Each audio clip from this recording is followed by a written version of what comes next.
శ్రీమద్భగవద్గీత మొదటి అధ్యాయము 16, 17, 18వ శ్లోకములు మరియు వాటి భావములు తెలుసుకుందాం.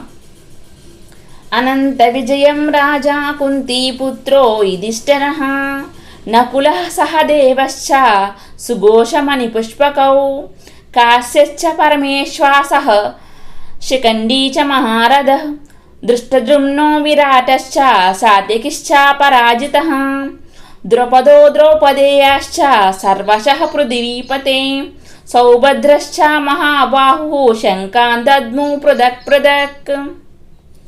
భావము: ఓ రాజా, కుంతీపుత్రుడైన యుధిష్ఠిరుడు అనంత విజయమనుడి తన శంఖమును పూరించగా, నకులుడు సుఘోషమనుడి శంఖమును, సహదేవుడు మణిపుష్పకమనుడి శంఖమును పూరించిరి.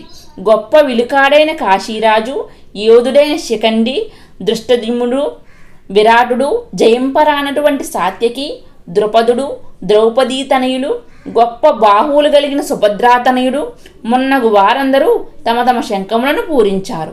వివరణ: పాండుతనయులను మోసం చేయుట మరియు రాజ్య సింహాసనమును తన పుత్రులకు కట్టబెట్ట యత్నించుట అనేది అధర్మయోచన ఏమాత్రమూ శ్లాఘనీయము కాదని ధృతరాష్ట్రునకు సంజయుడు అతి చతురతతో తెలియజేసినాడు.